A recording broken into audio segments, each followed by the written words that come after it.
Good morning, a pleasant good morning, one and all. Welcome to the midweek's episode of Speaking Out, Exposing Corruption and Incompetence. Today is Wednesday, the 27th day of August 2025. A few days to go before national and regional elections. Welcome. I hope you had a pleasant night. I hope you're looking forward to the continued progressive week. Oh, by now you recognize that all of us have to go out there and cast our ballots. All of us, all are involved, all are consumed. You must go. Welcome to this edition. Another great day that the Lord has made. Let's rejoice and be glad in it. Let's give praise and thanks for being in the land of the living. As we continue to say, it's a privilege to be in the land of the living, and we should not ever take that for granted. So yes, here we are. My colleague CC is in the studio waiting. I don't know if he warm up his PowerPoint this morning, but he's waiting for us to go. I noted this morning, the program was scheduled at 7, as is customary. And then I noted now the numbers on the live seems to be a bit low, just about 400 people at this stage. Something maybe is wrong, or people just come in late. Whatever it is, we are going to soldier on. We're going to come here. We're going to bring you the credible, valuable information. All we ask you to do, as we have done before, follow the channel. I noted since the last exhortation on Monday, several persons have started to subscribe to the channel on YouTube and to follow the page on Facebook. Continue to do so. Pass that message on, because we're going to get, especially in the next few days, we're likely to get some impromptu programs, which we're going to announce and so on. And therefore, you need to be advised. So subscribe to the channel. You're going to get the information. So yes, another great day that the Lord has made. We have a lot to tell you this morning. And because of circumstances, we're going to run through some things we got to spend time on to bring to your attention, especially things that are related to all the false statements that are being made, all the promises, and that we're going to address that. So in terms of the roll call, we truncated again this morning. Those who came in first, program was scheduled at 7. And before I go there, let me ask you to share the live, because I said I noted the numbers are a little down for this morning. We just crossed 500. Normally by now we're heading towards 1,000. So share. Let them know that you're on. When the program was scheduled at 7, first person was Clifton from Paris. Then we had Wayne, Ulrich, Ezzy, Marcia, Danny, Sean, Felicia, Melbourne, Joan, Tessa, Peter. They all came at 7. Then we had Ezra, Connor Rookman, Carl, Pastor Smith, Aubrey from Canada, Carol. Then after Carol, it was Brian, Puran, Kerry-Ann, Siobhan. Then Courtney, Aileen. They all came at 7:01. And that is as far as we will go this morning.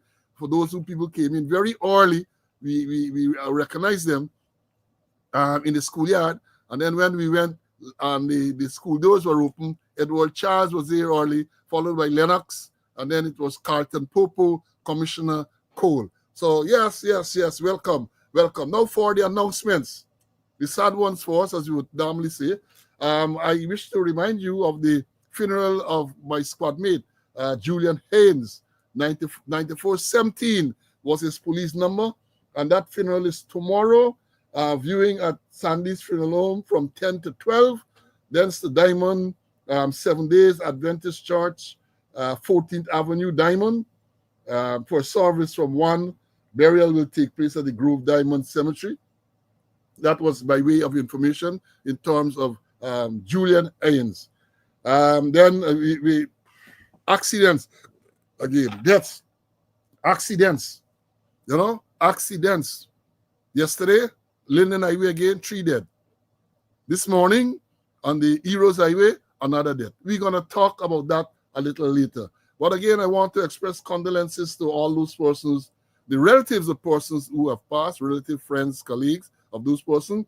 I know that the good Lord will give you the strength to carry on. Then yesterday again, we had a murder-suicide. Domestic violence linked to murder-suicide. We're going to talk about that a little later. But that is what you have in this place. That is what you have in Guyana. Only last week, I think it was, you had an accident on the Linden Suicide Highway where 3 persons died.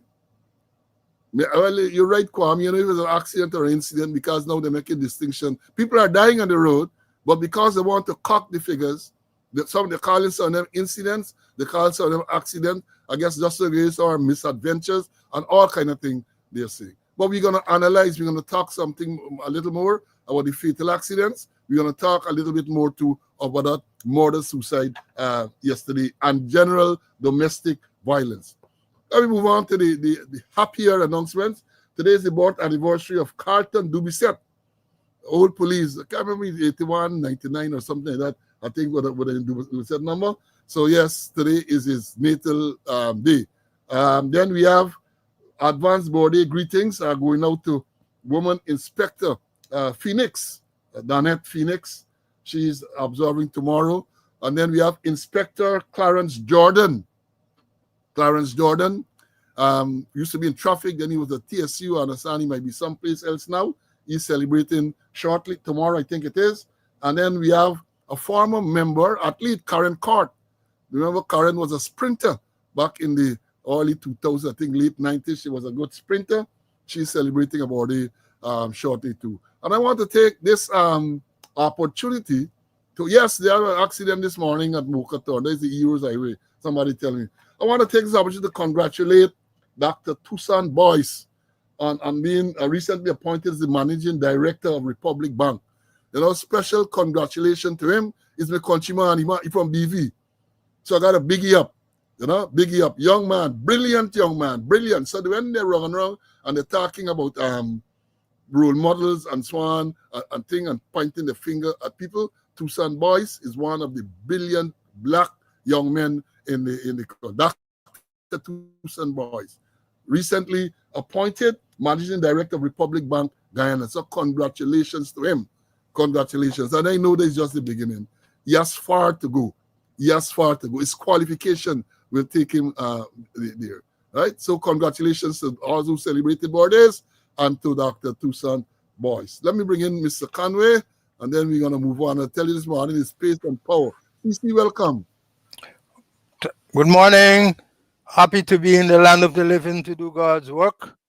Birthday greetings are in place, and also deepest sympathy to the relatives, family, friends of those persons who passed away. And on the accident on the highway yesterday, I lost a very good friend there, a guy who I met in Mabaruma when I was a constable, 1976, and we remained friends ever since. I remember last time when the burial of his sister, Mitzi Campbell from Mabaruma, and he said, "Bye, we don't catch up regularly," and we did not catch up. But I ain't going with him. I ain't going where he has gone to. No, I want to say shout out to Desiree. She's in Guyana, one of our students. She's in Guyana. She come to do God's work. I know she's gonna get through with God's work, and I want to thank her for her support and thank her for her contribution to this program. Also to shout out to retired Inspector Smith and my Rasta friend who drives taxi in by Demico Park there. He has some bright color taxi, and he's doing a good job because he's sharing the program. And he get quite a lot of taxi men there sometimes when they're waiting, they put on their tape and then they thing and they're listening. So he's sharing it. Thank you very much. And let me tell you a little story, although we don't have much time. Yesterday I caught a iguana in my backyard. I went in the backyard and he was there on one of the fruit trees eating fruits. And apparently he was staying. And I used my skill as a little boy roaming the Britannia West Coast Bobbies back down there. And I chopped him, collected him, big, a good cock and a big, healthy guy, green like hell, sheer green. And yesterday a friend from the States came. So he was excited and I gave him the guano. And he told me something and he said, "Bye, this guano, I'm glad for it." And he said, "This guano, don't get it visa. It gained to the United States of America. It is not like some senior government officials and some senior politicians and some other people who can't travel, who frightened for travel or to get visa. He said they go on to get visa and they go on, unlike them politicians and them government officials who can't travel because they believe ICE and so on, hold them up. This go on to go in free and no ICE or anybody would stop him. Yes, yes, yes. Green fowl, I used to call it green fowl, green fowl. Somebody asked him a curry, but that's the only way guana can be prepared. For those of you who don't know what is a guana, iguana, that's the correct name, iguana. It's a delicacy, in Guyana. Many of us eat it, right? Although it's a lizard, they say it's a big lizard, but it's a delicacy in Guyana, in curry, right? Curry. To move on, we said we talk about this fatal accident. The roads and the country, especially the Linden Suzik Highway, is so dangerous. For this month alone, August month, if I recall correctly, this is about what? Last week or before the last, we had a triple accident on the Linden Suzik Highway. Well, a triple death. 3 persons died. They reported then that the driver was serious or critical. I'm not sure which. Now, yesterday a truck and a canter, 3 more people died. Then this morning, on the people died. We had on the Mocha Access Road, some motorcyclists got killed. We had a man on the quarantine, we understand, who run into some pig. This month alone, August month alone, I count about 15 fatalities. Or let me put it this way, 15 people died on the roads for August month alone. It's blood. I'm not superstitious.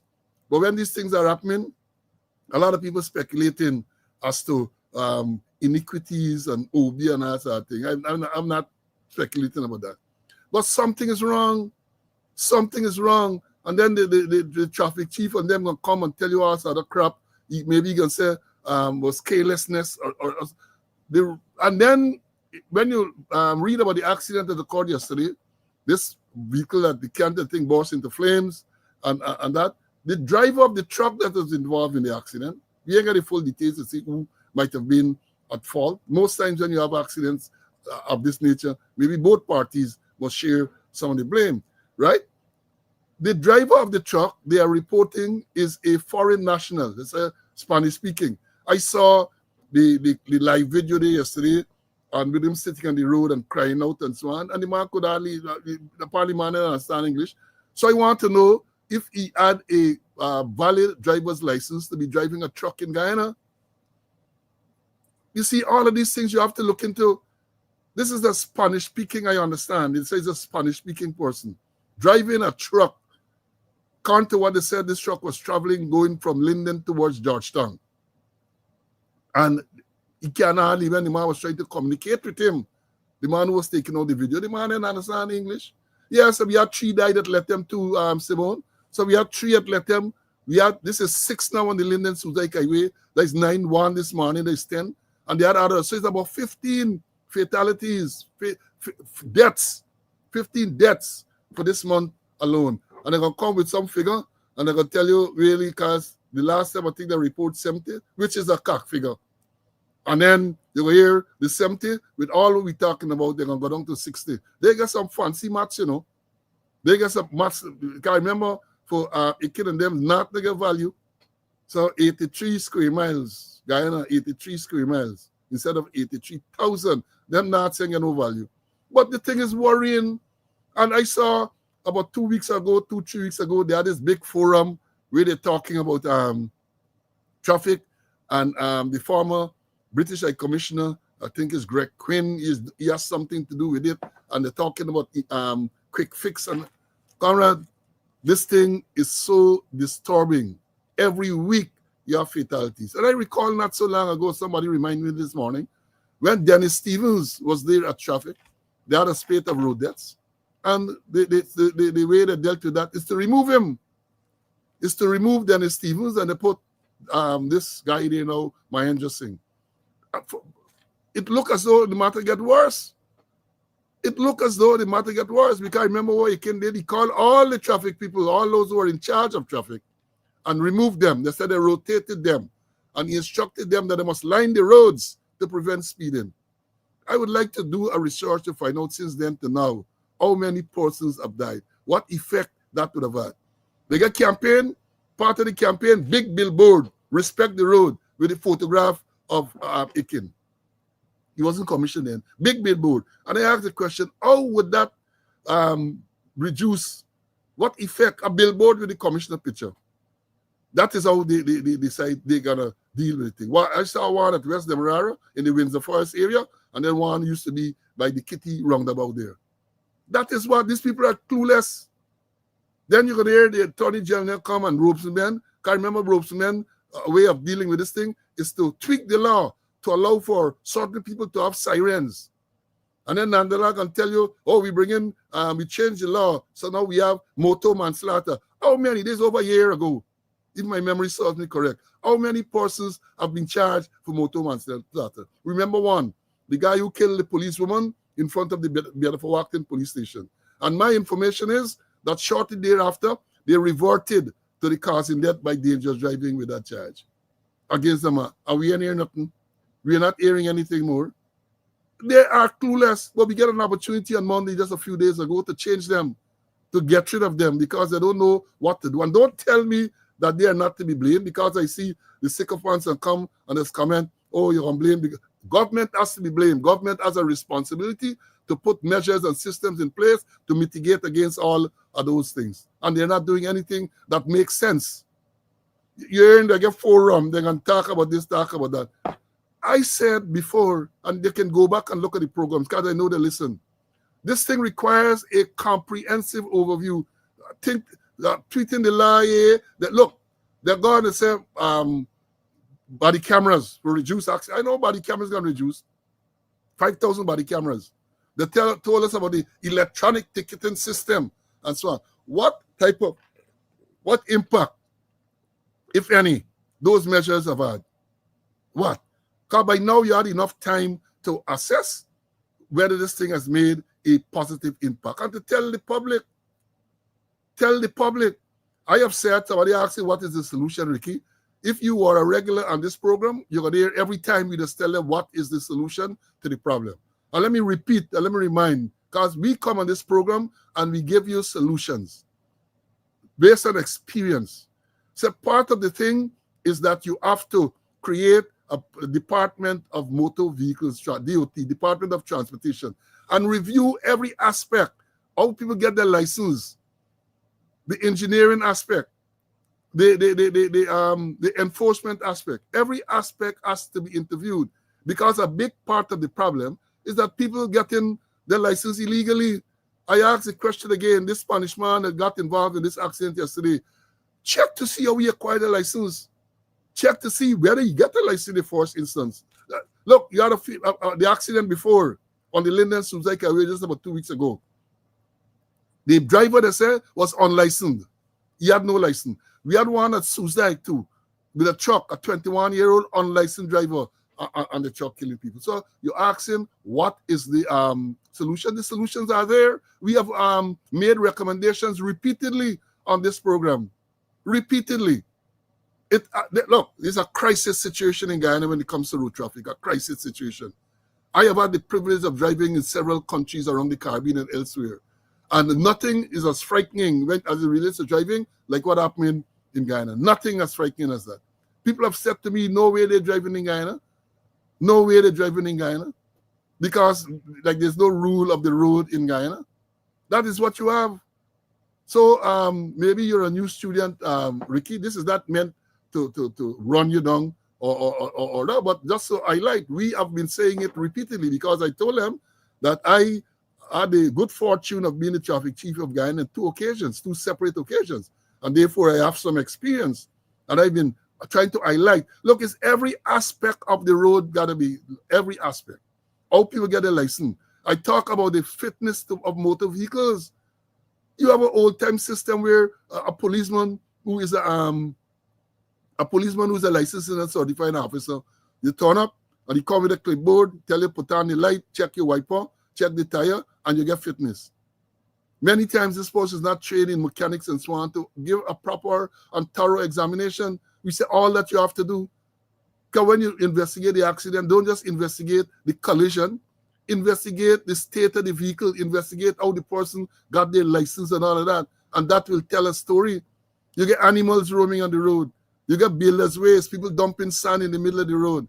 And as we have said before, all categories of road users, whether you're a pedestrian, whether you're a cyclist, whether you're motorcycles, whether you're a car, private car, minibus, truck, whatever, all categories have to be addressed. All categories. I mean, the thing is alarming. The thing is sickening.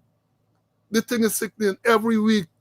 When you look, if you were to calculate the economic cost to the country, it got to be staggering.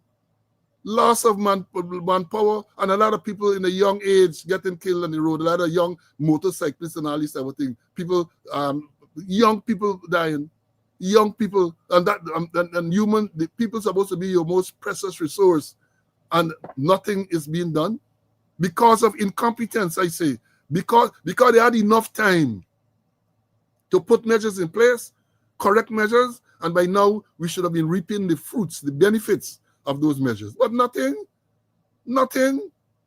or whatever they do when making sense. Traffic ticket. How many tickets have been issued since that system was installed? How many were paid? How many persons were made to go before the court for failing to pay the ticket? That is how you got to analyze the thing. Don't come and tell us you issued 1,000 tickets for speeding. What has happened? You issue a ticket, you might be only wasting time. Because if you don't have a system for people to pay the tickets, and failing to pay the tickets, a system for them to be made held accountable, you're wasting your time. You're wasting your time. But let me bring in Mr. This is something that's dear to me, you know. As I said, I was traffic chief. And for those who would want to criticize, check my record as a traffic chief. I had a reputation, a good reputation as a traffic chief. Check and see. Check and see. Them nonsense we see going on in the road, never used to happen when I was there. I mean, things have grown. I understand that, but the respect was there. Now they lack of respect. People don't respect the police. The Marvin police have you beating up the police on the road. People beating up the police on the road. Traffic men and all other policemen. That is what you have, and you got to assess as to why that is so. Why that is so. Corruption is a main problem in the traffic situation. Just like in the country, the most corrupt government ever we have there now in the traffic thing. And here it is well known. Anyone who drives around will tell you stories about them being shaken down. The acquisition of the driver's license, even when you drive now, you're stopped on the road and people are harassing you. And then they will come out repeatedly. The squatter, even saying back in Roy and Silal Prasad and tell you must stop vehicle on the road and all them type of thing. They're telling you these things. And the policemen are ignoring it because there are no consequences. They come out, this squatter, Ikin, commissioner, not so long ago, came out and said, people must stop, you got to get cakey close people to stop vehicle, and all sort of thing they're coming out with, all sort of thing. They talk. But how effective are those things? And then because policemen complain, for the time you stop certain people, a phone call is made, and the policeman who doing his work is chastised and punished for doing his work, because the person who might have been stopped is somebody connected to some government politician. Look at this thing. The president himself, Irfan Ali, has come out and has spoken about sirens on motor vehicles. Siren, on unlawful use of siren. The president talked about it, and what has happened? It continues. It can, and all them talk about tint on motor vehicles, unlawful tint. What has happened? It continues. Ever so often when I'm in the area, I will look, seat belts. People on motorcycle without helmets, riding past police and all of that. Right? Cell phone, people want to think cell phone and all of that. You want to tell me there's a real place? All of those things contribute to the situation in the road. It is a lawless culture. And I have said, I did a little sociology when I went to university. A culture is not something easy to change. And therefore, if you are attempting to change a lawful or a lawless culture, you have to have a proper strategic approach, comprehensive approach. Not this thing you run with a campaign now, and you come out and you're stopping vehicles belonging to Win, Mohammed and them. They ain't getting you nowhere. They're just politics. That is just politics, and that is part of the problem. You have incompetent people, because again, I could tell you when we were there at traffic, we put up proposals and all this type of thing. Proposals, they talk about, for example, suspension and thing of driver's license. The laws are there. The laws are there to revoke and to suspend and all this. But what are they doing? They tell they got the parliament. To do what? To do what? To waste time? The laws are there. Make sure that the laws can be properly enforced. If they have to be tweaked, yeah, you tweak it. But that is part of the problem. I said I'm passionate about the driving on the road. You know one of the reasons before I bring in Mr. Conway? Because let me admit, as drivers, I'm sure many of you students here are drivers, you can be 100% correct. You're doing the right thing. And some jackass behind the wheel, another jackass behind the wheel, do all kind of crap, and then you get involved. Let me understand, that is what goes on. You can be perfectly correct, because the story is a lot of people driving on the roads of Ghana don't know nothing about the rules of the road. They don't know when to yield. They don't know how to overtake and all this everything. Many times they overtake, you got to pull for them for avoid a head-on collision. This is lawlessness. It is lawlessness. Let me bring in Mr. Conway before I get more worked up on this issue. People are just losing their lives, and the people who are responsible not doing anything. See, let me hear you on this, man. Yeah, we're all concerned about this chaotic situation in the road. A former traffic chief, they said the situation is chaotic. And we're not doing the right thing, you know. They got piecemeal effort. And piecemeal effort, you'll only have piecemeal success. That you need to have a holistic approach. Like Paul, some of the things that you mentioned there, engineering and all kind of thing, how people get a driver's license. The theory, they give away the theory to Zaro because Zaro maybe because they build computer center to them, and nobody checking on Zaro what Zaro sent to them. There's it. There's gospel. No checks and balances.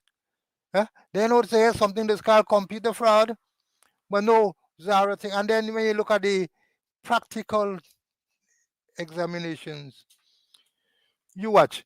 Few people will do the practicals, and then they'll have what you call a certificate of competence, showing that you pass, you're competent, and you go to GRE, and GRE will automatically issue you with your license.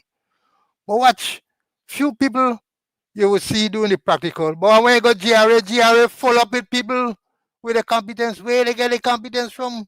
They're full up with people, and the action that the police taking, is, I can't find words to describe it. And let me read something from a Stabrook News editorial. I think I read it before some time ago. This is part of it. Here was Stabrook saying, one good thing is that there are more police traffic officers on the roads, either on motorcycle or foot. The bad thing about their presence is that they seem to be in their own world, doing their own business, which is not necessarily the business that they were put on the road to do. That is, keep a sharp eye for traffic violators, either through speeding, pranks, or what put others on the road in danger. And here what they concluded: the more rules there are, the more there are deaths, injuries, and abuses. Let me go over. The more rules there are, the more there are deaths, injuries, and abuses. You see what we're doing? They're giving you figures, and they're cocking the figures. They're ghosting. You're in this is an incident. The other day they give me one. They said it's a disaster, and then again now they said this is a mishap. So they're not taking it as always a death. A death. This is not accidental. A man riding and hit a donkey and he died. It is an incident. They're cocking the figures, and if your figures aren't true, if your figures aren't true, then you said your response to the situation would be totally flawed because you're not getting the right picture. Stop cocking the figures. Do a holistic approach towards the situation. Do a holistic approach towards it. Among the people dying, you want to know. And then the other day the traffic chief used the word, said the motorist action was senseless. Perhaps the action or the lack of action we taking is senseless. Eh? All you doing is talk more on the social media than on the road. And all got to be involved. The general duties got to be involved. Stop a general duty man and ask him when last year he had a traffic, he made a traffic case. You can tell him no, so be me, this for them traffic man. And I always remember 83-18 ratio, who was a traffic man at my Coney when I went there. And because of the work me and I think 95-20 Hassan used to do. You know what they do? We were general duty men and they give us traffic ticket books. As general duty men, when we go on a patrol or general duty patrol and we see traffic violations, we used to use our traffic ticket book and issue ticket. And that's, brought sanity down to the situation. So I'm saying not only the general duty, but not only the traffic men, but all policemen got to be involved to bring this madness that is going on the road. Or we continue to get 3 people there on the highway, 3 people there. We continue to get, and it's widespread. And what I'm doing too, I can always remember West Moraro, the most dangerous roads in West Moraro, the more fatal accident in any other division. I know what they do. They made that traffic officer there runner-up best cop, and then stop there. They promote him from an assistant superintendent to a superintendent. Jump. A man who look over the deadliest road in this country in terms of fatal accidents and all kind of thing there. And other accidents, serious accidents, minor damage. And they promoted him, promoting incompetence. Therefore, and I want to believe the same in other division too. Therefore, the madness on the road will continue unless we have a holistic approach. Look at the jaguar, look at the leopard in the room, the corruption. And then the talking that I mentioned, corruption is a thing. People getting their driver's license without even going behind, sit down on the steering wheel. And that's where they get enough opportunity when there are accidents. Check and see how this man gets driver's license. But open a can of worms. Then we see this certifying officer and everybody at fault. Then it's where you're going to find Jackie Hopel regularly visiting traffic. So, it's time that they have an holistic approach towards traffic situation in this country. Yeah, next thing that you have to have, as we think, for the person who say what are some of the solutions, you have to get special tests for people to drive trucks, like what they call the commercial driver's license. What they have here now for people to drive minibuses and trucks and so on. It's inadequate. As a matter of fact, let me tell you this, in case I may have mentioned it before. There is no category of vehicles under the law of Guyana. There is no category called minibus. There is no category called minibus in Guyana. And all the years that they were there, nothing has been done to it. Recommendations were made and nothing. I don't want to, this traffic situation is something we can talk about all day. All day. But I've said we have spoken about it before. The records are there on YouTube. They can go and look if they want to see what are some of the recommendations that were made. Now, moving on. Yesterday again, blood in the country, blood. People are sacrificing that sort of thing. Man kill his wife, kill himself, attempted to kill his son. This thing, in case you all didn't know, it's there. Man yesterday shot and killed his wife in Charlotte Street. Exchange relationship. Apparently they told them separate for whatever reason, because based on what has been reported, the man was abusive to this woman. I read something yesterday, can't believe it. How the man abused this woman over the years, right? To the point where if she WhatsApp anyone, one of her female friends, she got to delete. Because somehow he believe he insecure, he believes she unfaithful. Look, it's there for you to read. It's there. One of the articles said that when the woman went out and come back, the man would examine her private parts to make sure to see whether she was unfaithful or not. That is what is being reported. I ain't making this thing up. And the question is, so the man pumped 10 shots into her yesterday, 10 rounds. That is what the police are reporting. 10 shots. Then the sad part of this thing, when he done that, the man went to the 10-year-old son, 10-year-old innocent son, shot him too. And then he turned the gun on himself. Then the release they gave, they have not said whether this man is a licensed firearm holder. And that would be interesting to know if this man is a licensed firearm holder. What they said is that is a 9mm pistol used. The caliber of the firearm used is a 9mm.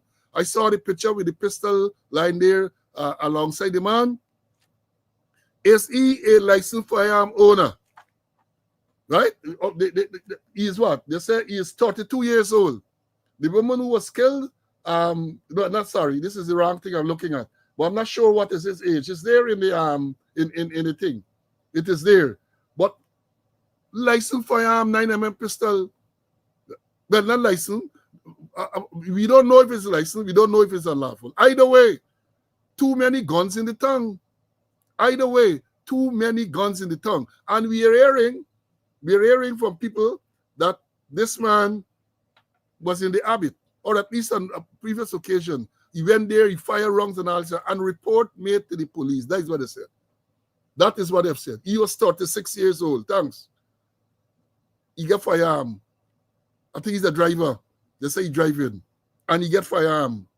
Whether it's legal or allowed. If it's legal, and the fact that reports were made that this firearm was used in a particular way before, some action should have been taken. And if he's not a licensed firearm holder, it just goes to show easy access to unlawful firearm. That is what is going on in the place. Easy access to firearm. That is what. But this is a sad story, and it comes down to what we call domestic violence.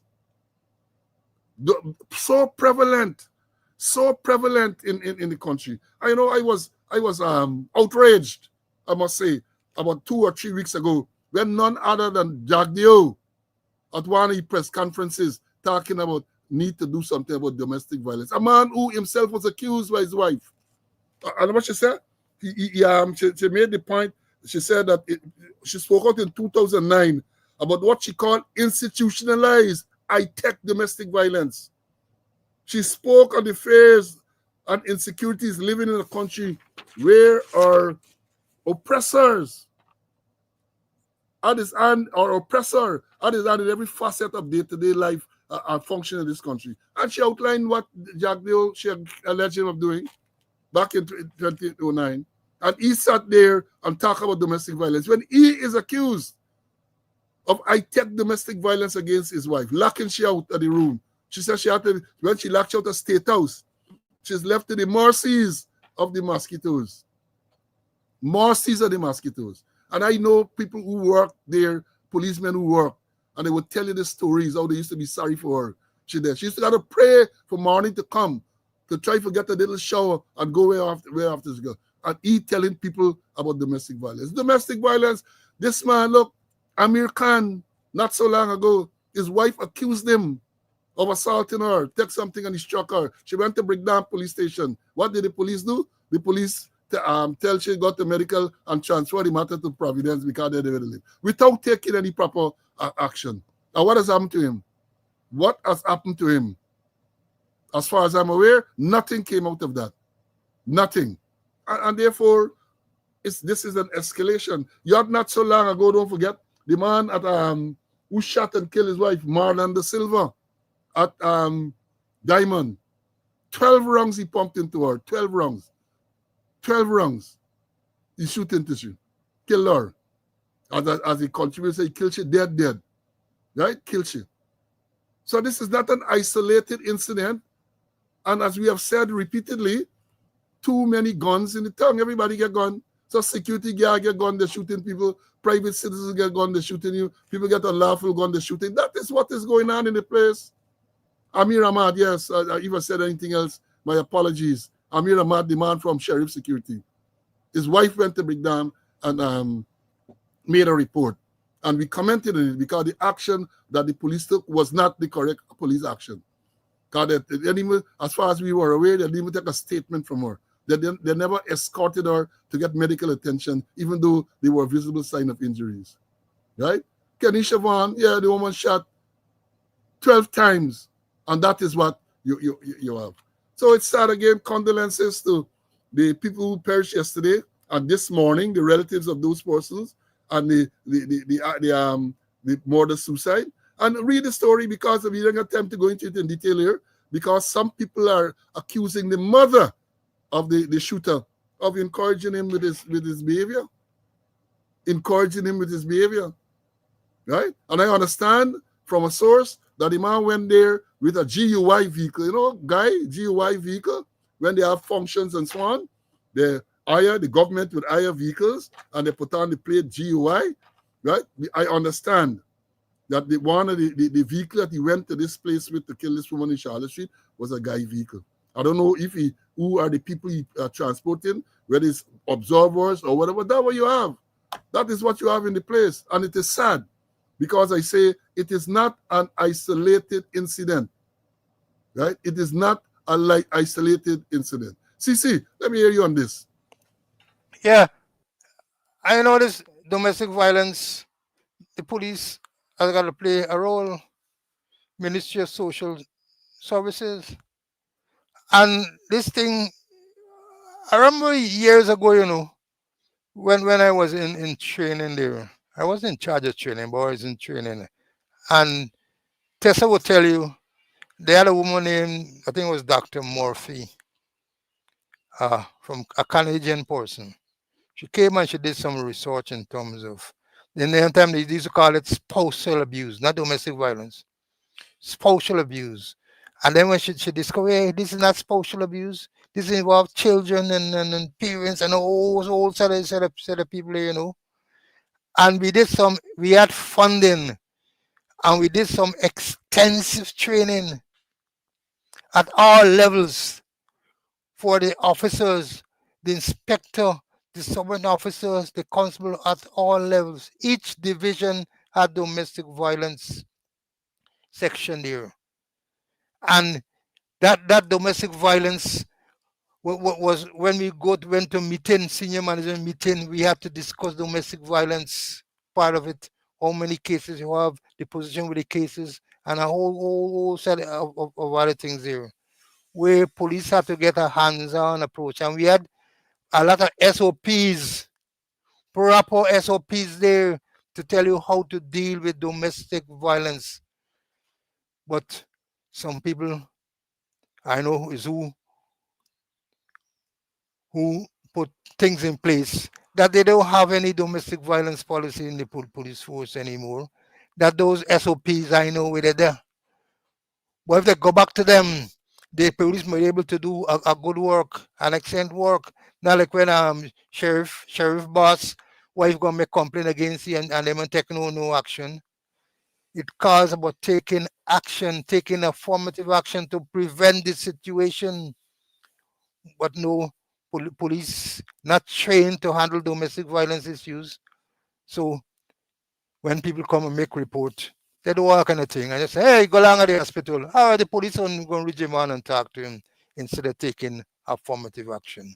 But they need to really look at it because it's a nationwide thing. And it's not a police thing alone or this social security alone. It is a nationwide situation that needs to be corrected. Yeah, and students are reminding us that not so long ago, a couple of weeks ago in Linden, Ma shoot the lady and kill her. She been at the wedding reception, shot and killed. Sometime not so long ago too, a woman and her two daughters were slaughtered by her extreme husband. So it is not that this is yesterday, it's not an isolated incident, and I don't know what measures they are taking to address this thing. But talking about accident, the last one we had on the Linden Suzaik Highway, where those 3 persons died, including some young person. Up to now, we haven't heard anything further. They told us the vehicle was parked there. And this man drove into it early morning. And up to now, we haven't ordered anything further. And thinking about it, I was wondering what would they charge him with. Normal thing you charge your causing death by dangerous driving, but was he driving at the time? Was he driving? At the time when the accident occurred, they are reporting that the vehicle was parked. So maybe when you want to say leave the vehicle dangerous, is it a manslaughter charge you can get? I don't know. But I can anticipate that if you're talking about under the Motor Vehicle and Road Traffic Act, dangerous driving, when he was not driving, I could understand. I can well appreciate you're going to get issues there. You're going to get issues there. So I don't know. Maybe that is why they haven't said anything further. Because according to what they report, at the time when the accident occurred, the vehicle apparently had some issue, parked in the side of the road. The car coming, well, not side really, parked in the lane, drove into the car. 3 persons died. And they said did something with the driver. They had said that the driver was unlicensed or something like that. We didn't hear the charge for being an unlicensed driver. We didn't hear the charge. Well, even the charge with leaving vehicle in a dangerous position, the fine for that as well. But a couple $1,000 the fine. So I would think that this is the type of things that people like Mahendra Singh, the traffic chief, assistant commissioner, should tell people about. Tell people about. The man parked the vehicle. So yes, one leaving a vehicle in a dangerous position is a charge, right? But the fact that this resulted in the death of 3 individuals, you tell me that's all you're going to get? And perhaps being an unlicensed driver? There's all the charges you're going to get? These things need discussion at them level. I'm not saying discussion at them level. Then we had the other one where the Russian vehicle, diplomatic vehicle, killed the woman in Georgetown somewhere. She died sometime after the accident. Is the driver, does he have diplomatic immunity? What has happened to that matter? What has happened in that matter? The diplomatic immunity, was he? Well, the name suggests that he may be a foreigner, Russian. And therefore, he might have diplomatic immunity, but you need to tell people. People need to be told, the family and people need to be told what is the position with those things. Because remember, not everyone who drives a diplomatic vehicle has diplomatic immunity. I learned that the hard way when I was with the United Nations in 1989, 1990 in Namibia. I had a diplomatic vehicle and I parked the vehicle in the wrong direction. In Guyana, let me say you're traveling going north. You're traveling going north on the, put it this way, let's say you're traveling going west in Regent Street. And you are on the southern side of the Regent Street. You can cut across the road and park the vehicle facing the opposite direction, all them type of thing. So I got to the people place. Back then, I ain't got the knowledge and experience. I got diplomatic immunity as a member of the United Nations Transition Assistance Group. I go across the road and park the vehicle in the opposite direction because that is what I was accustomed to doing. It was a Saturday, I never got that. When I came out, ticket, traffic ticket. And I want to know what did I do wrong. Then I was told I parked in the wrong direction, right? I parked in the wrong, all of those things. So the point is, even though I had diplomatic immunity, the immunity did not cover me for something like that. What is considered minor traffic offense. Minor traffic offense. So again, I say not because you're driving a diplomatic vehicle, you have diplomatic immunity. I would love for the police to tell us if the driver of that vehicle who was alleged to be speeding and he said they were drinking, what has happened in that matter. At least the family would like to know. The one on the Linden Suzaik Highway, where the man had no driver's license, he parked the vehicle and resulted in the death of those 3 people. What are you going to do? Are you going to order an inquest? Because he wasn't driving at the time. That is what you said. So I don't know that you can charge him for causing death by dangerous driving when the vehicle was parked at the time. Perhaps, yes, in a dangerous position. People need to know these things. I'm sure the young policemen would need to know that as well. CC, anything more you want to say on this?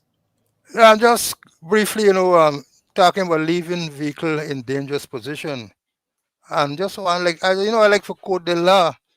And here is a section 59 of the Motor Vehicle and Road Traffic Act.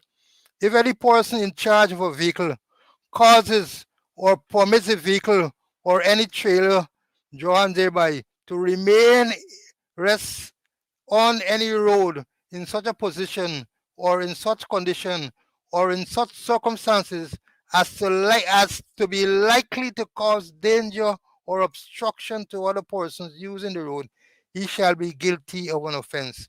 And 60 talk about removal of vehicles. You talk about clamping vehicles, no?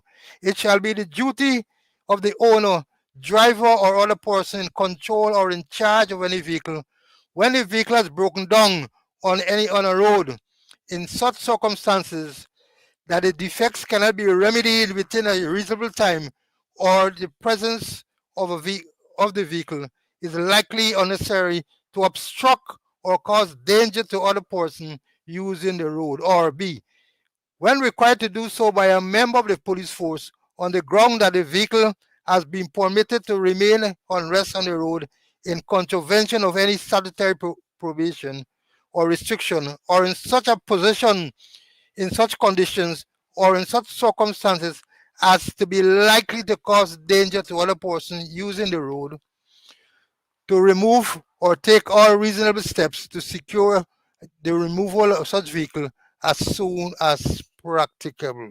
So there's a lot talking about where the person leaving vehicles in dangerous position or removal of vehicles. Well, as you rightly say, Paul, you know that the man wasn't, they say it was an unlicensed thing. You don't know if he drove the vehicle. It's so many questions that need to be asked. And yes, not everybody who working at the embassy have diplomatic protect immunities, you know. So some of those cases they need to look at, but just report it and they left it at that. The public needs to know, and they need to let us know what is the position with those matters. Yeah, I agree. We need to know. We need to know. But moving on, moving on. I have something to play. Y'all listen carefully. I have something to play. Listen carefully.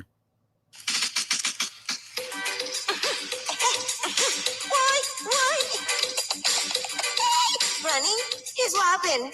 I'm happy about what I'm seeing and what I'm hearing people talking.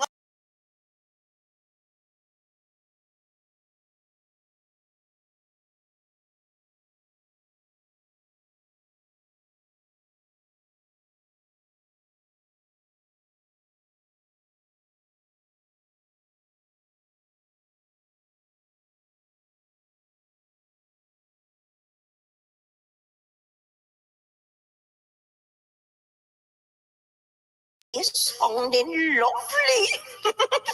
Plus, all them people who cleaning drains and building little roads, AP and you dep on them smart things. Them same people gonna be contractors for them big roads too. AP and you got program for them. Eh? True, cause them little road could only build one time. Wait, Bunny, it ain't done yet.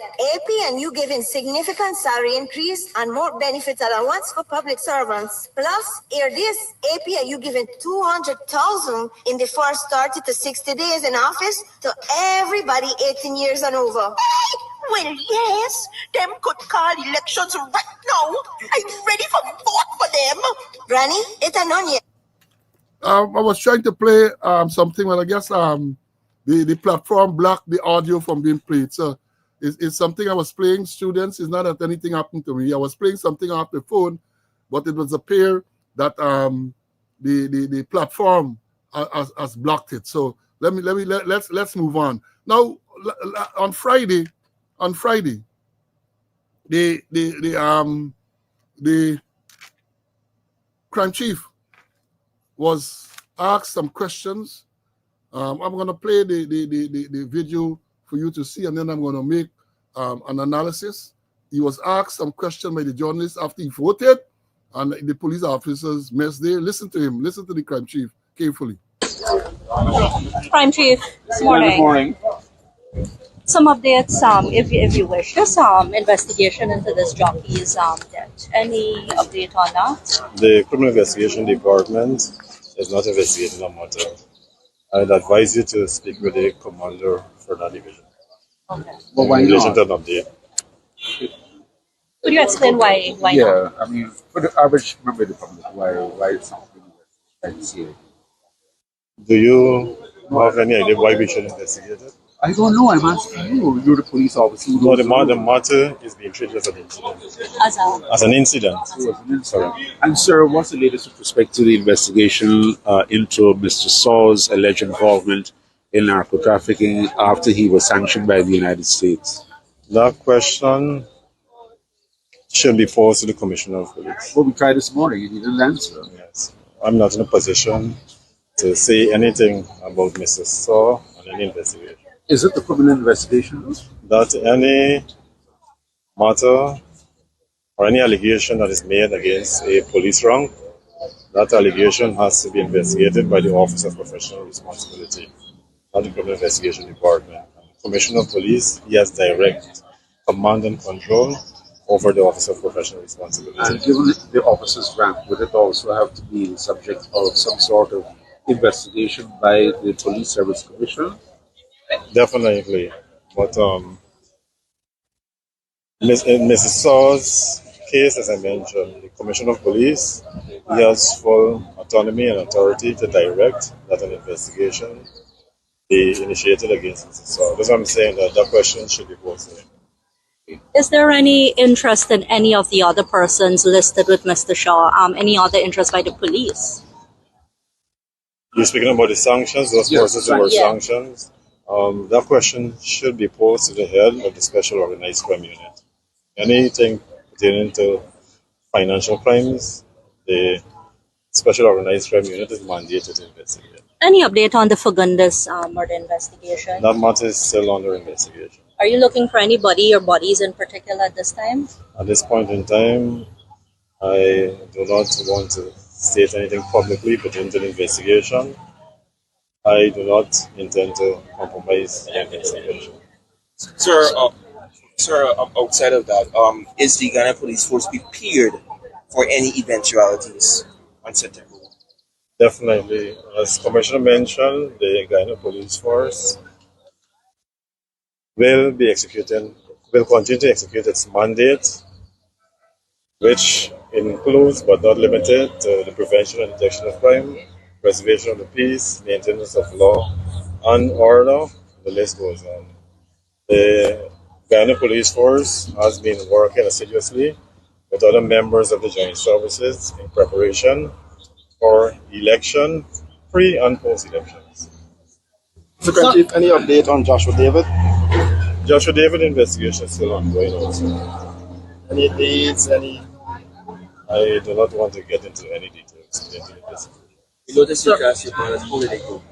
As I mentioned before, I cast my ballot a few moments ago, and I'm happy to report that the voting process was seamless and efficient. In other words, the process was simple, accurate, and verifiable. And I'll also take this opportunity to commend GCOM and their staff for the good work they have been executing thus far. So could you tell us about how the police deals with noise nuisance? We had a complaint. Mr. Watts will be the ideal person to answer that question. That's not under my portfolio. How do you respond to allegations that the police force is targeting one political candidate and party campaigning around the country?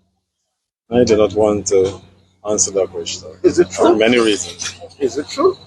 Sir, I don't want to answer that question. The commissioner is the ideal person to answer that question.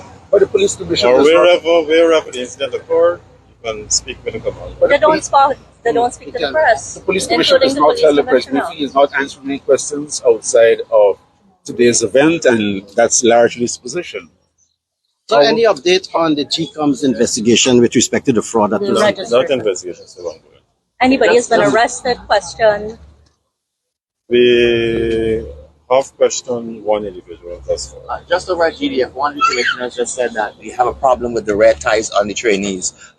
Can you comment on that? I cannot comment on that. That's an issue you need to raise with the Commissioner of Police. Is that part of their uniform law? That's the standard. He said he's never seen it. That's the standard uniform that we wear whilst they're undergoing training. With the red tie. Correct. Yeah. Okay, sir. Thank you. You're welcome. Have a great day. Well, you heard it there for yourself. He said a lot of things that needs to be crystallized and corrected. A lot of things. And I know he listening. I know he listening. I know they're listening. That is a deputy commissioner of police. That is his response to the media, asking some direct questions. It started about the jockey. And he said because it was an incident, CIDN investigating that. Remember too, when you had the Keon Forgenet killing at Linden, he said the CIDN investigating that. What is the CID investigating? This man was killed, shot and killed at Linden, and CIDN investigating that. Now this jockey fell off from a horse and died. They are not investigating. But even if they are not investigating directly, right? This is a sudden death. I remember very well being taught you got to deal suicide and sudden death. That was a subject that you had to, unnatural death, unnatural death, sudden death, suicide, you have to deal with. And how can the deputy commissioner telling people everything? Commissioner got to answer. What's got to answer? The divisional commander got to answer. OPR. This thing is ridiculous. The crime chief, even though the CID might not be directly investigating the matter, he's a senior man. They call it in the executive leadership team. And he ought to be briefed and be aware of these issues so that when questions are asked, he can give a proper answer. That is not a proper answer that the crime chief gave there. That is not a proper answer. And let me tell you something, because everything now is OPR. When they ask about Shah, a senior police officer who is sanctioned by the United States government for drug trafficking, you hear what the crime chief said? That is OPR, Office of Professional Responsibility. In the case of Forgenet killing at Linden, Office of Professional Responsibility. You got policemen killed 2 men at Myconi some time back. Office of Professional. That is not the mandate of the Office of Professional Responsibility, Mr. Blanner. That is not the mandate of the Office of Professional Responsibility. It's better you tell them you have no comment to make and move on, as you would normally do. That is not the mandate. And let me tell you something about the Office of Professional Responsibility, just in case you don't know. And I read, because I did some research. The Office of Professional Responsibility said the department was set up following the participation of a number of ranks on a successful training program that was geared towards the achievement, towards this achievement, and which was conducted by United States of America by the International Criminal Investigative Training Assistance Program, ICITAP. ICITAP falls within the United States Justice Department, Justice Criminal Division, and provides international development assistance that support both national security and foreign policy objectives. Then Assistant Commissioner of Police Edward Wills, DSM, who later retired as a deputy commissioner, was among the ranks who attended the training and was the first officer appointed to head the Office of Professional Responsibility. Hear what it says. Hear what is the mandate of the Office of Professional Responsibility in case Blanham and Ikin and Alemeno. It says the mandate is the preservation of the integrity of the Guyana Police Force was intended to be achieved by investigating allegations of police negligence, misconduct, and impropriety, among others, auditing force procedures, the integrity testing of members of the force, and conducting investigations into allegations complaints made directly to the department by the Minister of Public Security, the Commissioner of Police, or the Police Complaints Authority. Not crime, murder, and all this everything. The Office of Professional Responsibility was established to investigate misconduct on the part, not misconduct that elevates to the case of murder and all of this type of thing. Allegations of murder and killing of people. Never intended to do that. They were to do things like IT testing. And when we talk about IT, we're not talking about information technology, to test people integrity to see how they acquire properties that they acquire. If a man driving a car and get 2-3 cars, the OPR was intended to do investigation to find out what are the source of his income and all this, everything, but they don't do that. And then let me ask them this. Everything is OPR. Everything is OPR. What is the staff? As far as I am aware, the OPR, Office of Professional Responsibility, is staffed by a superintendent of police. Yeah, superintendent. So in other words, you're saying when allegations are made against people higher than him, who investigating? Who investigating? The Office of Professional Responsibility was never intended to be used in the manner they're telling you they're using the Office of Professional Responsibility. It is not staffed. It is not equipped to deal with some of those matters. So when you talk about the SAW matter, this is a man who is sanctioned by the United States government for drug trafficking. You want to tell me that the CID should not be investigating that?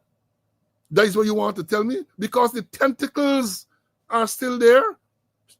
The tentacles in Region 1 are still there, and they're showing financial crime with sanction Soku. This is the man in charge of the CID, Criminal Investigations Department, the main investigating department in the Ghana Police Force. And that is what he is saying.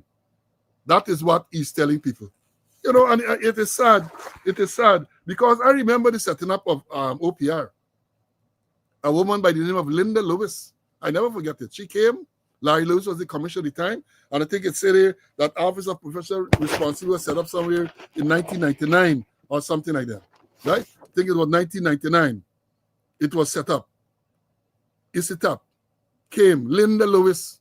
That woman came there. And we all were involved in explaining the whole process and all of that. It was a kind of a internal affairs department. That is what it is. An internal affairs department. I don't know internal affairs department in any force investigating serious allegations like murder and that type of thing. I don't know. But it is sad. It is sad. Every time I need to OPR.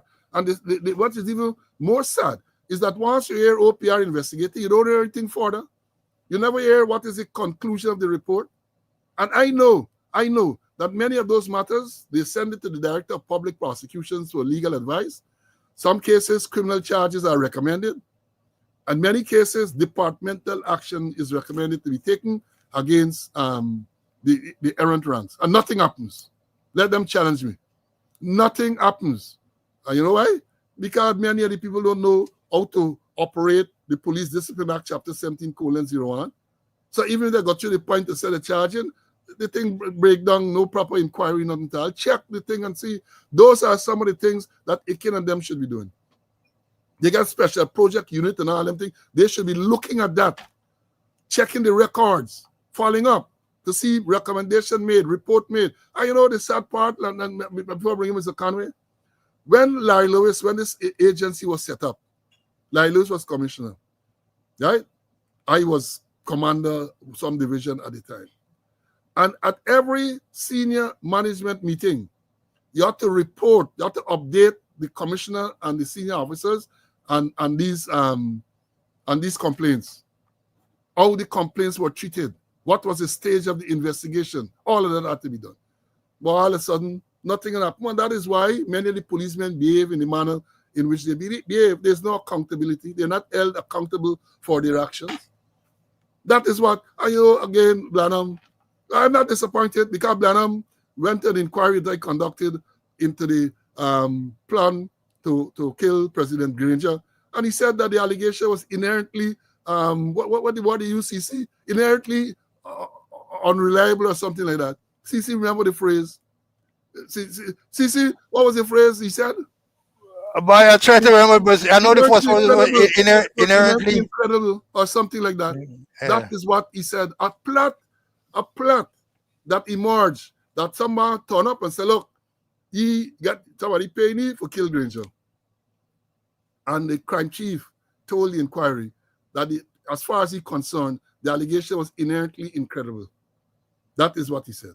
And so therefore, they really did nothing with it. So I will not be surprised at what he's saying now. I cannot be surprised at what he's saying. Cannot. But I'm saying this, it's a sad reflection on the state of where the force is in. When the crime chief, a deputy commissioner of police, no less, can come and you saw his response there to questions being asked. And not only the oral response, but the mannerism and all them type of thing, you see. You see what you saw what I saw. And that's why I like to play these things. I don't want to come and to say what took place. I want to say it so you can see and you can make your own assessment of these people. It's incompetence. That's why we speak out about exposing corruption, incompetence. It is at all levels. Let me bring in Mr. Conway to make his comment on this, and we can move on. As I said, today is space and power. Yes, CC, go ahead. Yeah, I look at it, several times, and I study body language. We call it kinesis. I study the kinesis, and looking at him, he looks scared.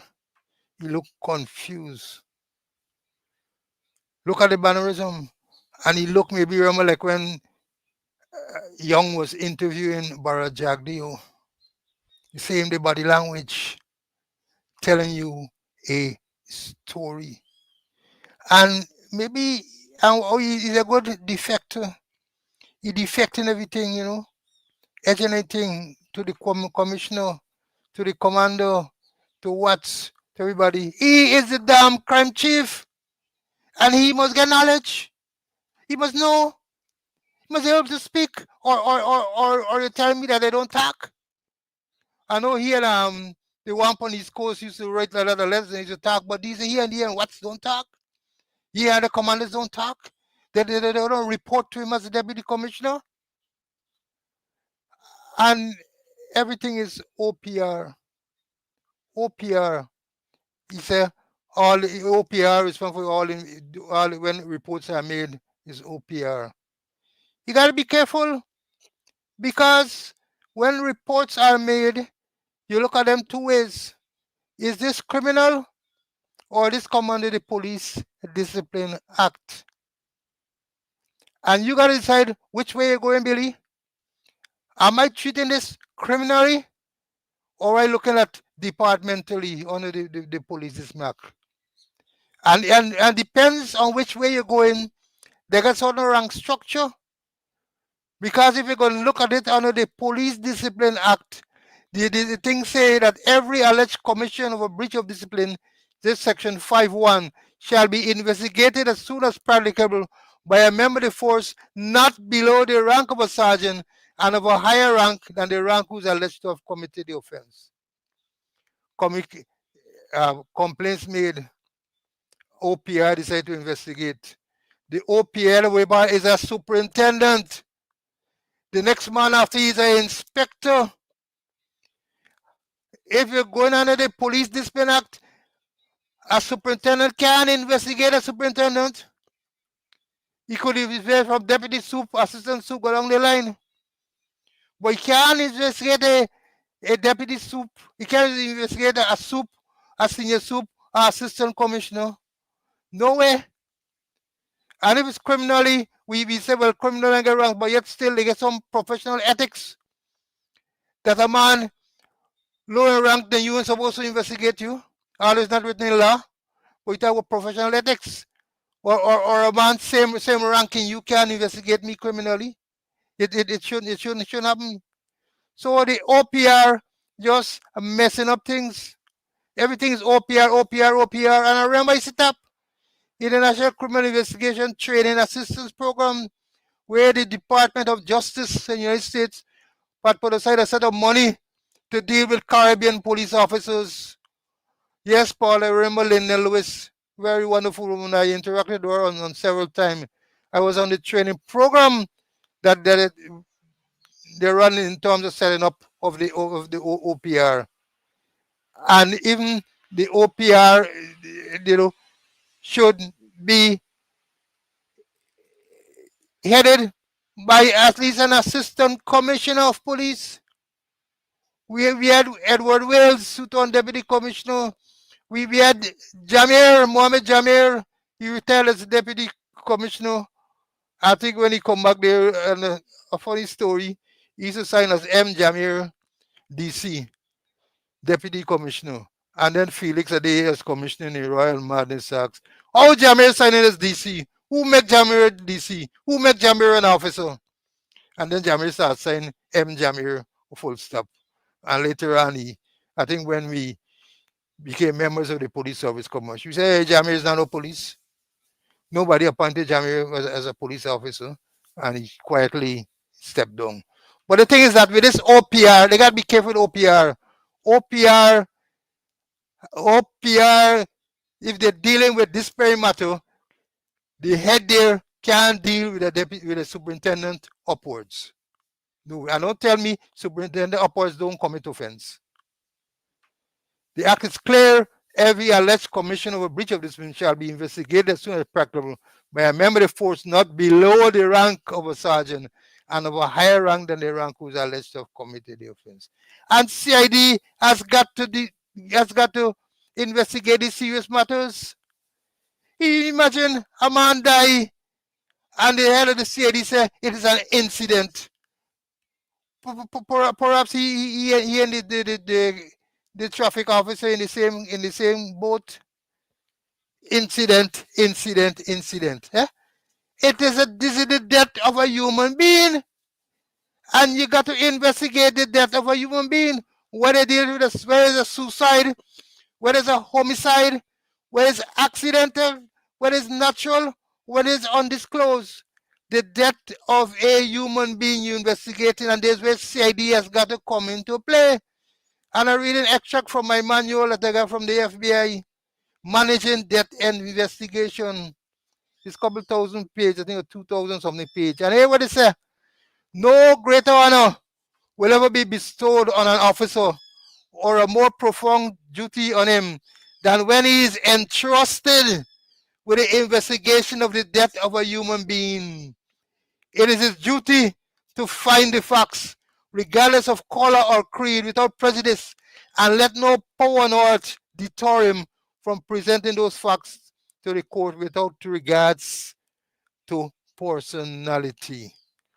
You're investigating the death of a human being. Maybe that's where they screw up with Adriana. Maybe that's where they screw up. And then the recently the one at Linden, where the head of this CID saying that the CID investigator, they bring Ras from Barbados, and the CID had nothing to do with that, although part of it is dealing with forensic, part of it dealing with ballistic, which ballistic is part of forensic. And so they tell me, so if CID wasn't dealing with it, how come they tell me, they mean for say that they didn't deal with anything with ballistics and was gun use? They had to seize all them gun, they had to examine them and all kind of things, so CID didn't play no part of it. So coming back to the interview, I think I'm ashamed that the head of the CID would make such statements. Everything, the commissioner, Watts, the commando, and all kind of thing. It is his duty, and he must know.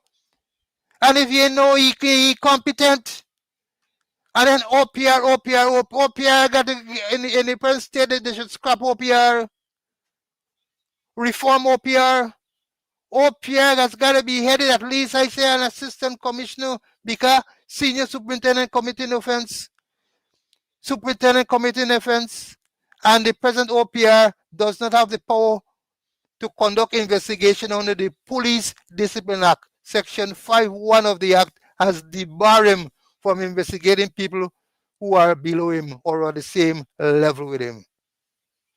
And maybe that's why many things just stay and just remain like that. Gone to OPR. And then again, the structure of the OPR from a superintendent, the next rank is an inspector, or as a friend tell me, the next rank is an inspector. Right, you're perfectly correct. You know, and again, those are some of the things got to be looked into.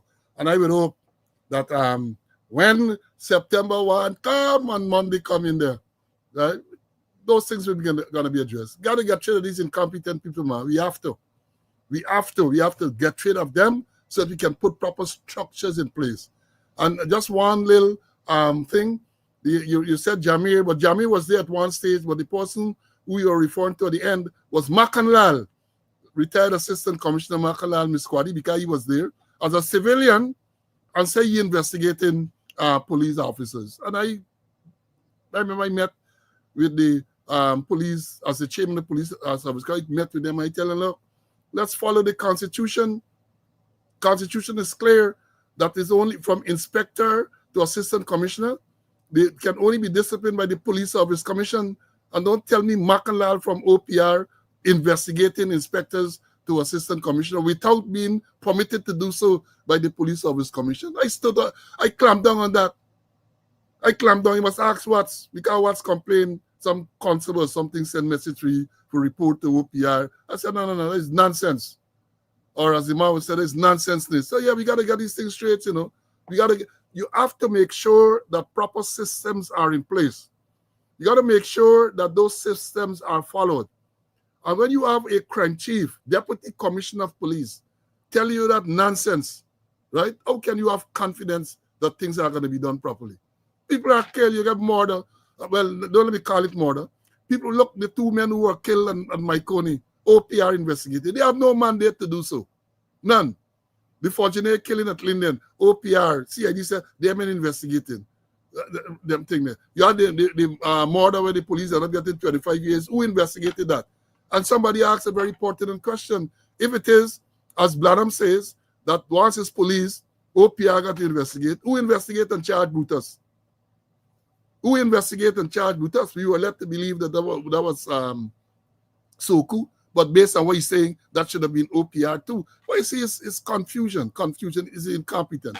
Now let me move on. A question is being asked repeatedly. On Sunday, I think it was, Jagdeo made statement at, I think it's Chaudville, they had some rally, and they're threatening. Now, the leader of the opposition made a statement. I don't know if he's still leader of the opposition. I know he's a presidential candidate for the coalition up new. Because now that there's no parliament, I don't think all those designations are still in effect. He made the point that any attempt to break the election, people can behave bad. He did say that.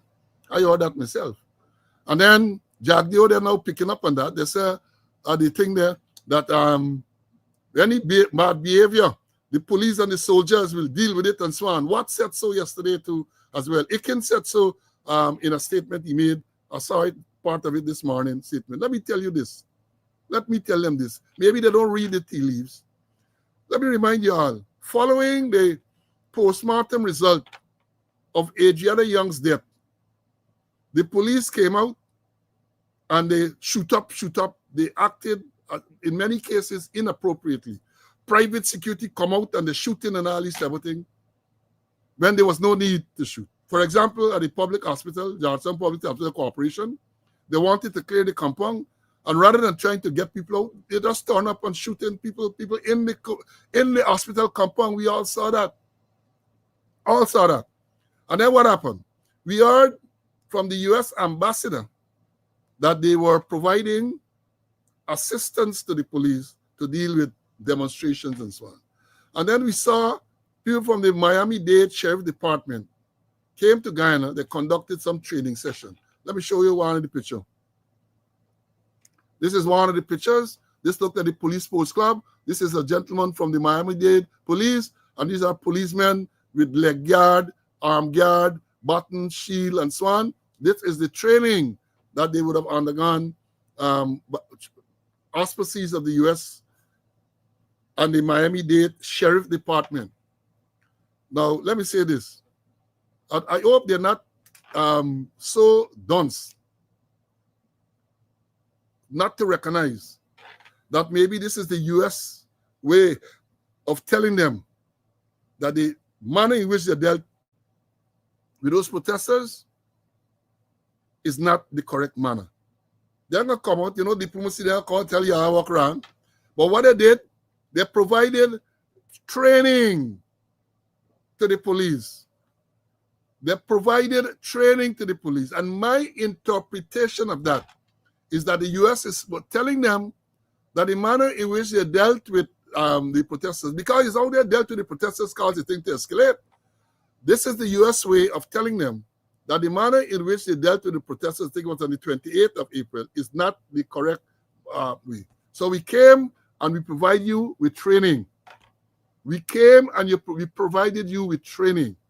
And therefore, when Jagdeo and Ikin and Watts talk about we are met with force and so on, we hope that things go peaceful. But people have a right, a constitutional right, to protest peacefully. And if people come out for protest peacefully for any reason, right? Any reason. Hope they're going to go into the Linden thing. Remember, Ikin at Linden killed 3 men. And then again, we saw on the 28th, well, let me clarify, he did not, he was in charge of the unit, or either in charge of the division where those 3 persons died. So when I say kill, he did not kill people himself, but he was in charge of the unit there, and you know what happened. So that is what they know, you know. That is what they know. So notwithstanding the training that was provided, the message that is being sent, either subliminally or otherwise, is that if you come out, we're likely to shoot you. We're likely to charge you with terrorism and all of that. We're likely to charge you with terrorism. We're likely to have you remanded. That is the message that they are trying to send. But as I've said, the U.S. has sent a clear signal. They have sent a clear signal by even sending people from the Miami-Dade Sheriff Department to conduct training on how to deal with public order situation. So let me see where that will go. Let me see, because people have a right. And I believe that if they were to come out and abuse the rights of people, you're going to get problems. Human rights issues gonna come up. And then you can't say, well, you didn't have the training, because I'm sure as part of the discussion before they come to this actual demonstration and so on, they would have explained to them when to use it, when you can come out, how you can come out, how you should deal with people and so on. They invested money to get people to come, to train them to deal with public order situations. So that we see what will happen, if at all people come out, if at all, for whatever reason. And let me understand this, you know, because I can go and try to misinterpret you. I am saying that you need to have, at all time in deal with public order, I know from experience, you have to understand the doctrine of minimum force. You can't come out and start shooting people off the bat, well, as they did in the Georgetown Public Hospital compound.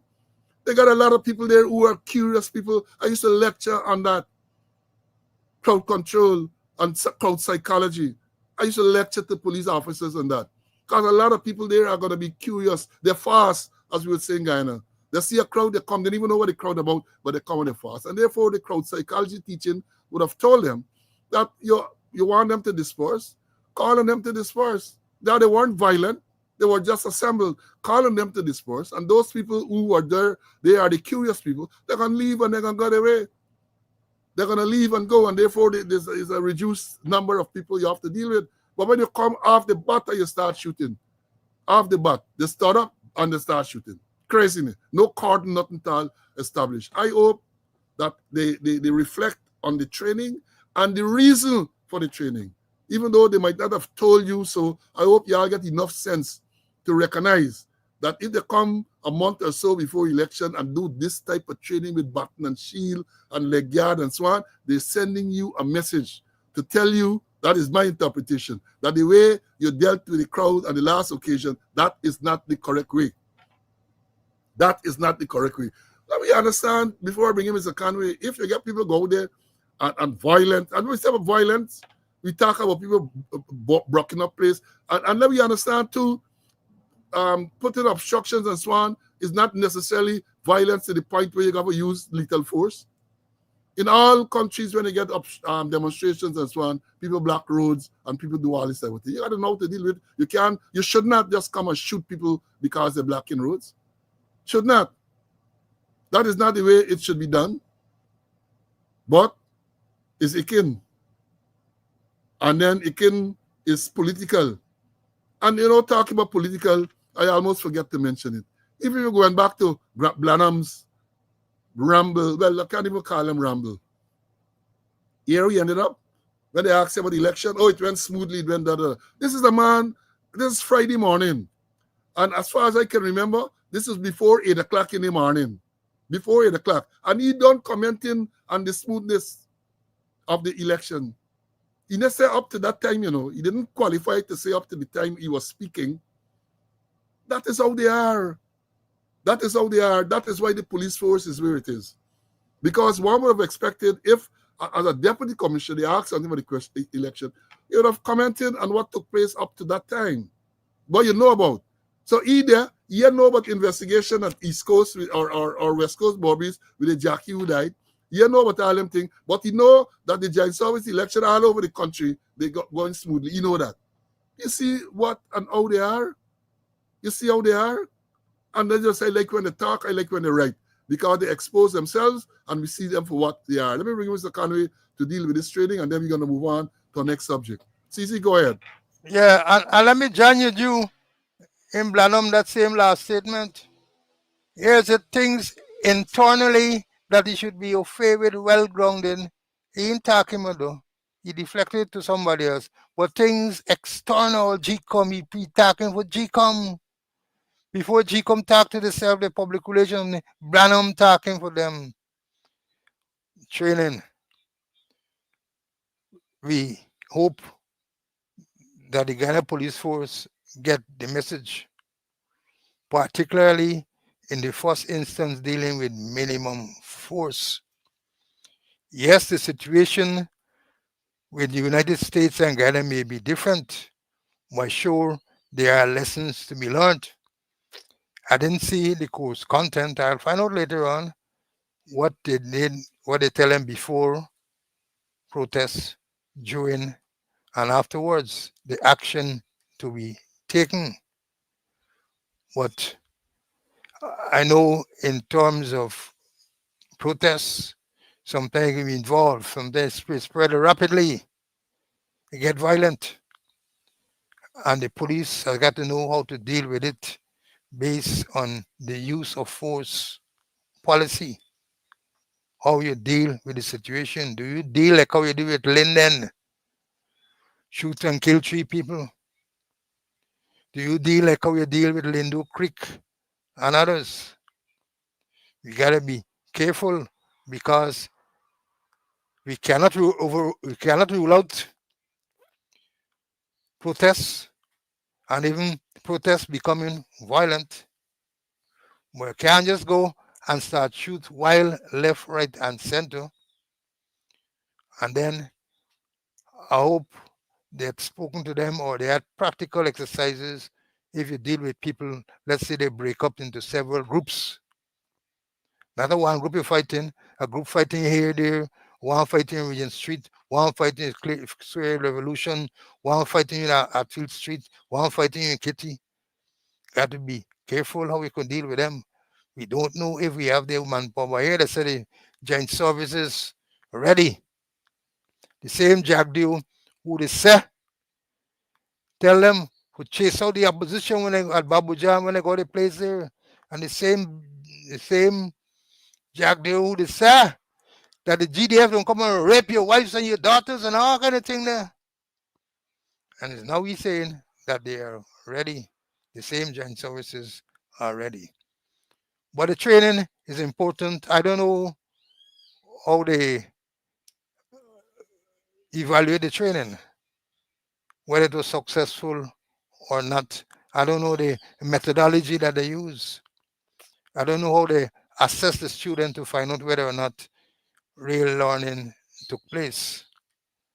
But I'm sure there were lessons to be learned. And I hope that some of the good things must have come out of the training program there, that they're able to put them in place in case of anything happening. And I'm a bit scary, I'm a bit wobbly that if things doesn't go well, we gonna get protests. And how the police respond to it. If they're gonna shoot down, like how they shoot down after the post-mortem of Adriano, well then, sorry for Guyana, sorry for this country. Sorry for Guyana, sorry for this country. We're moving along. As I said, I got a time thing this morning. Now let me say this. Let me elections are on Monday, just a few days ago. 3 days from now, the elections. And I showed you all this before. I want to show it to you all again. That is important. I'll be saying, all of them, the James Bonds and the Ferreira and the Van Westchilds and all of them, they come in and they endorse it. They're drinking soup. And this quote is appropriate. They say, by endorsing a party widely accused of corruption, extradition killings, money laundering, and the transfer of national wealth to select few families, these people have revealed that a political shift but a serious lapse in the character.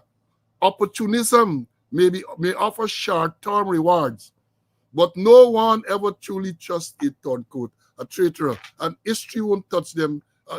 History won't either. That is what I want you all to remember. For all them will say, this government is so corrupt, evidence is there, so corrupt.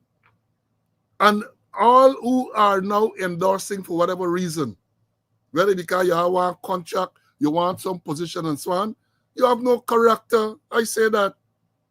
Only not so long ago, some of the same people were talking against and calling out these same corruptions and so on. And now, because something might have been offered to you, you're running. No, you have no morals, no character. You have no brought-upsy. No brought-upsy.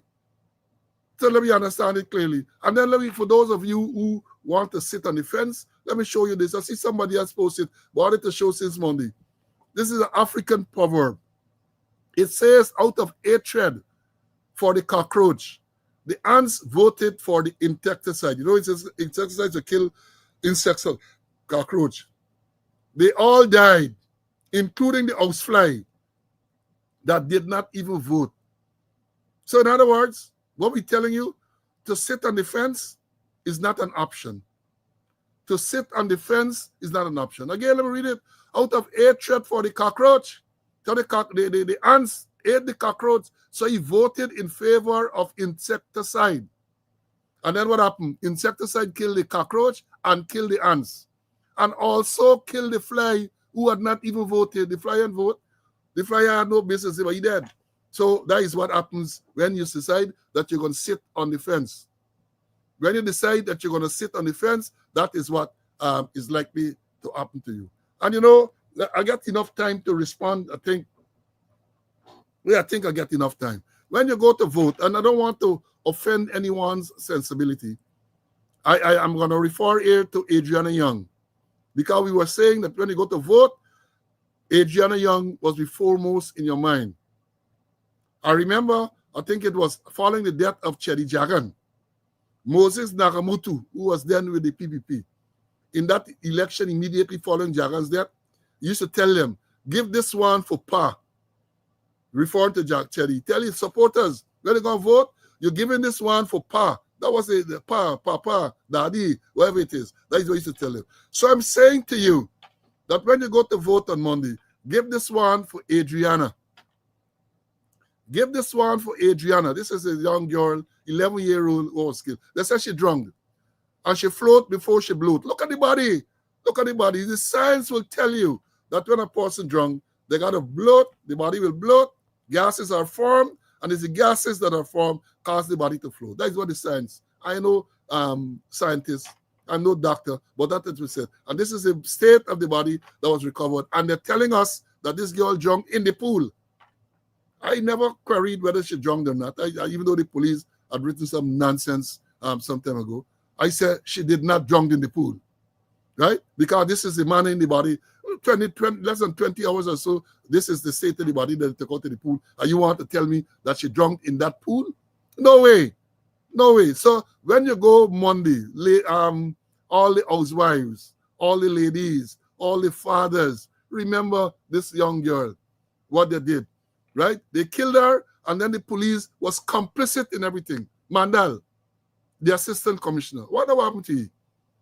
Try to mislead the people to get them to move from the area. And I say this again, that the only reason that they were telling them that she was seen going in a black and red Ram towards Redenoop is because they wanted the people to move away from there so they can move the body out. The body was there. Not in the pool. The body was there. And they were creating a diversion to get rid of the body. They had already arrested a man at the Demerara Harbor Bridge, right? And again, I say he's extremely lucky because that body would have been found elsewhere, and likely they would have blamed he as the person who had abducted her and killed her. That is what would have happened. That's my belief. So all caring parents, yes, Marlene, all caring parents, remember Adriana Young when you go to vote on Monday. And I'm going to talk about it from now till then and remind you all. Well, let me address this last issue. I'm bringing CC afterward. Let me address this last issue. My friend, and lawyer, Mr. Selwyn Peters out of Canada. He made a comment, and I told you all Monday that I can talk about. He said, don't change certainty for uncertainty. Tried, tested, true, and trusted. That is what he wrote. Well, I interpreted that to mean he's saying that they mustn't change the government because the government is certain, you know what they're going to do, and you don't want anything that is uncertain. Selwyn and I are friends, so we can remain friends. But that doesn't mean that we can't differ.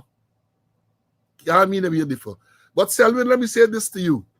The only thing that is certain about this government, and I made some notes, the only thing that is certain, and certain, what I said, he said, don't change certainty for uncertainty. Well, it's uncertainty. The president is saying uncertainty. Remember that? When the president talk about uncertainty, all right, here what is certain? In this government, poverty, persecution, certain. Drug smuggling is what is certain. We see police officer. Only a while ago, check iNews reporting that a Guyanese woman, a Guyanese woman held in Bangladesh with drugs. I know where she came from. I don't know where the thing emanated, but Guyanese woman held with drugs in Bangladesh. So Selwyn, drug smuggling. Police officer sanctioned for drug smuggling. Drug in the police headquarters, this turned to flower, drug smuggling. That is certain. That is certain. And there are so many. Look, only the other day, Sunday or when, Mark come from Region 1 on plane to Ogle, right? 11 kilograms, they say, of drugs. They apprehended him. That is certain. That is certain. Gold smuggling. You yourself, you claim Azadin Mohammed smuggled gold. And but the people, Junior Bash, talked about the elaborate scheme, and he named other people involved in drug smuggling too, and gold smuggling rather. But because they're close to you, and let me say this too. They're saying Azadin Mohammed smuggling gold. They only know this since he gets sanctioned. All the time before the sanction by the US, they were body. So much so that when the president was in 2020, when they won the election, then they used it as a vehicle. Even when he went to the inauguration at the Culture Center, his Azadian vehicle, he used it with the presidential crest, even though he came out and lied, said that he never used it after he became president. Lie. I produced the evidence. So yes, my brother, gold smuggling. Gold smuggling. How many people getting caught all over the place smuggling gold? Sanctions are certain. Sanctions, those are certain things under this administration. So if you all wonder, yes, we talk about, you talk about a president who the court found violated the Constitution. Selwyn, you know about that because you are my lawyer in that matter. That is certain violation, and that is not the only violation. That one in the matter would have been concluded, and the judge ruled that the president violated the Constitution. So that is what you have. And let me tell you, in any decent society, a court that found the president violated the Constitution, there would have been consequences.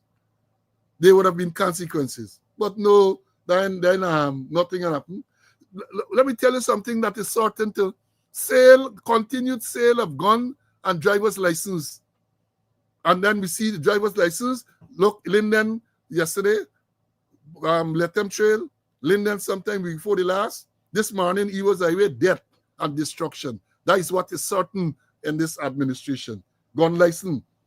Look, yesterday, again, I said, I don't know if the man who killed his wife and attempted to kill his son and then ended up killing himself, whether he's a licensed firearm holder, but a lot of guns in the tongue. We have a lot of incidents. The man at Linden shoot the teacher. The man on the highway somewhere there shoot the mother and two of our daughters, right? And you have so many incidents. That is certain, right? Corruption allegations against government officials. Against Jack Dio, allegation made. Allegation made against Irfan Ali. Allegation made against Minister Bharat. Allegations against the minister that was in there. What was your name? Allegations of corruption. I read to you all about the corruption in all the ministry vehicles and all. That is certain. That is what is certain, my brother. That is what is certain. Fires. Fire Nation. That is certain. I understand from 2020 to now is about 20 schools or something like that fire. Police station and all this thing, fire. That is what is certain. Road deaths, we talk about it. Road death, the carnage on the road is certain, right? The nepotism, all their family and friends and favorite getting work, getting contract, and get all this we're going on. That is what is certain. Nepotism. What is certain too? You have abduction of citizens. The question was asked of Branham. The man abducted I daytime in Main Street. Camera show, right? Brick, they used to call it, can't remember the right name. An ex-policeman abducted in Buxton, right? That is what is certain under this administration, abduction. You have a case where the police are accused of abducting a man and sending him to Venezuela. Not Venezuela, Suriname. That is what is certain. Those things are certain. Then we have the Adriana Young cover-up. I spoke about it just now. Certain cover-up Adriana Young's there. That is certain. And then, you remember they say, let me show you, remember why certain? Victimization, CEO of NIS.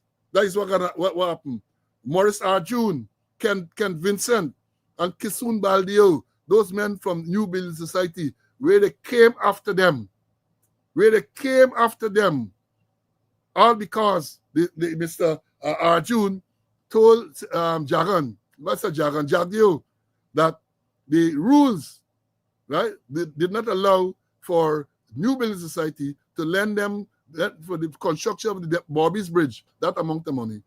And they came after him viciously. Trumped up charges against these three decent men, right? The Ombudsman Winston Moore has a report on it, right? And he used a lot of nice diplomatic language, but at the end of the day, the fingers were pointed straight at Jagdew for the victimization of those people. So those things are certain. So in that case, let me say this before bringing Mr. Conway. We got just a couple minutes more. Before I bring in Mr. Conway, let me say this. If that is the certain, that is what is certain, give me uncertain, what is uncertain. I nearly say uncertainty, like the president. If what I read out there are some of the things that are certain, the victimization and all of that everything, give me the uncertain, man. I can take my chances with the uncertain. Because I ain't taking my chances with no drug running and all them type of thing, sanctions and gold smuggling and corruptions and fire. No. I am not taking chance with that. I prefer to be adventurous and go for what is uncertain. So, my brother, I needed to put that on the table. Let me bring in CC for his closing, because I got to jump out just now. CC, your comment and closing. All right, certain things so inherently incredible. Yes, they get soup drinkers, and yes, they get men who eating 7 curry in a box, give them a spoon, and they throw a spoon and they would sani. And sani mean you're using your hand for it and you're eating rapaciously. And then 3 things that this present government sitting on, you give you elaborate on many of them. 1 is drugs. 2, fire. 3, deaths. I repeat, drugs. We hear about the drugs. 4.4 tons of cocaine. And then I wonder till in Bangladesh, what she do that? She named something little funny though. She named something like Guyanese-ish. But she look like a Guyanese. Till in Bangladesh with drugs. Fires. Endless fire. The schools all about the place. The 20 children and all kind of thing there. Deaths. Suicide. Homicide. Accidental. Natural. Undetermined. That's what I sitting upon. Drugs, death, and fires. Election coming up. Mother days. Understand they gotta pre-position people, especially around some headquarters who will be working outstations. Understand that muster this morning where the squatter and the other one spoke with them talking about what's and Before they go, they had a message circulate to them that they must walk or carry their suitcases. They must go with their suitcases. Some went, some without. And I think this morning they detail them who is going to go where. I don't know if it's too late, but it's a good thing that they could do. But they send them, go out with your suitcase. And you got to realize that when people go out in outland divisions, you got to look at the welfare. How they going to sleep, how they going to eat. Remember them and Ram Narayan had a big story over the feeding persons who work during election time. So I hope they're looking at feeding the election and where they're going to stop, where you're going to accommodate them. And to the opposition members, remember, you are scrutineers. Here in some areas, you hardly often forget scrutineers. Scrutineers are extremely important to monitor the situation, to think scrutineers are important. And remember what going in the ballot box. Remember the CCJ, they say, vote counts, valid vote counts. This is there, and you get an X and everything already within the box, it didn't count.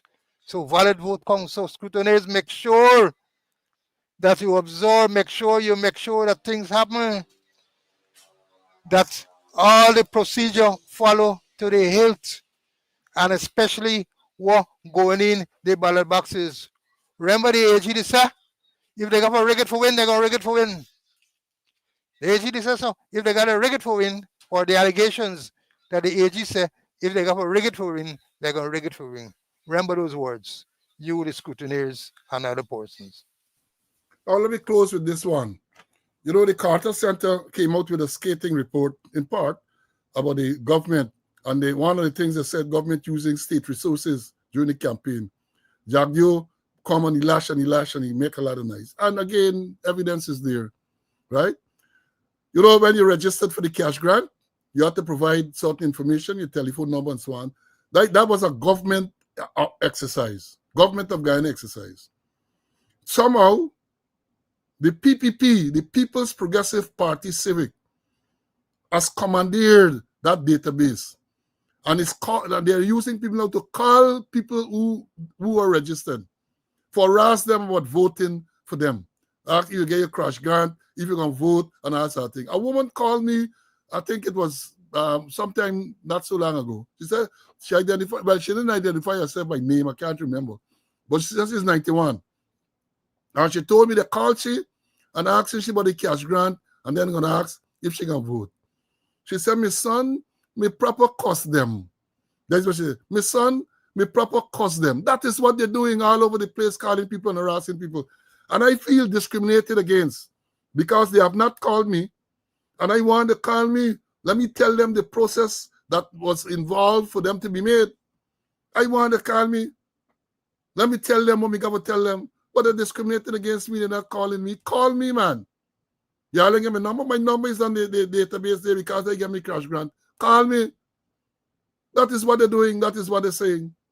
They're using. So there is evidence, Carter Center, that more evidence that they're using state resources because the database is a state resource. But the PPP has commanded that database and they're now using that to call people for solicit vote and all them type of thing. How that can be fair? How that can be fair? Right? Cannot be. And let me play these two things here before, as I said, we ain't got time to think too long today. I'm going to tell sit there and fabricate that. Unless you say who the person is, I can't comment on anonymous people. Okay, well, let's talk about specific individuals. What is your relationship with Mr. Su Jurong? Su? Oh, Su? My relationship? Nothing. He's a tenant in my place, yeah. And he's a good friend of yours? Yes, yes, he is a friend of ours. He claims. By relationship, Su, you got to always play them. You got to always remind you of the corruption. So yeah, Selwyn, that is the type of thing that we have. That is a disgrace for an allegation of that nature. And you know, as a practicing attorney, you know an allegation of this nature is just allegation, but it needed to be properly investigated. it needed to be properly investigated. And up to now, they haven't done any proper investigation. Any investigation at all, they haven't done. Let me tell you all, you're close to this one, you know. Every 5 years, when the breeze gets strange, and the moon high behind cloud, let us rise again. Not to haunt your house, but to haunt the ballot box.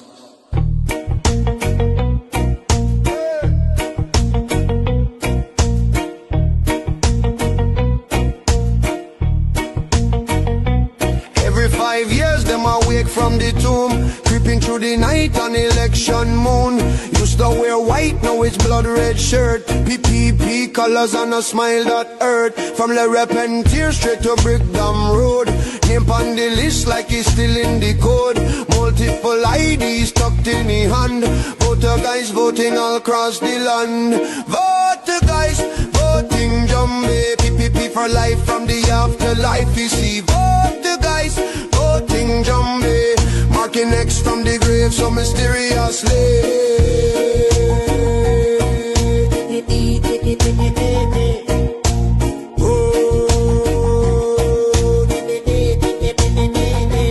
In the afterlife, we dealing big contract. Road and bridge with a ghostly kickback. If you talk too loud, he drift through your walls. Say, shish, my child. The PPP call from Bartica Shore to Burbis Bridge. He floating cross like a phantom fridge. Nobody know how we pass the gate, but he first in line when it's voting date. Voter guys, voting Jumbe. PPP for life from the afterlife. You see, voter guys, voting Jumbe. Marking X from the grave so mysteriously.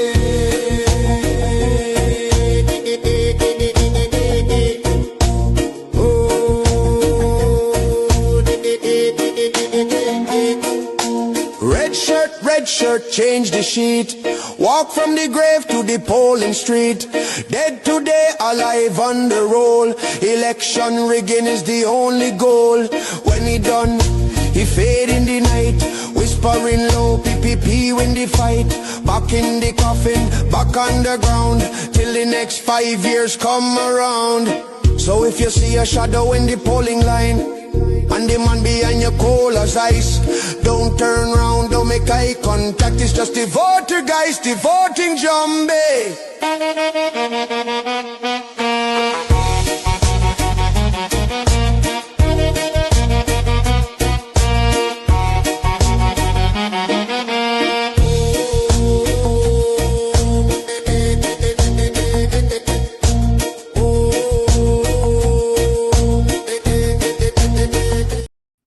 Yeah, folks, that's it. The voted Jumbe. That's it all for today.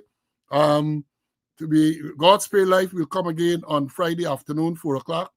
Look out for notifications. We have a tight schedule. I have a tight schedule between now and then. So make sure you look for the notification. Any changes will be communicated to you in sufficient time. So that is all for today. Be safe, as we would always encourage you to be safe on the roads and elsewhere in Guyana. A lot of blood, right? That is what is certain in Guyana. So until we meet again, God's Spray Life. Stay well. Bye.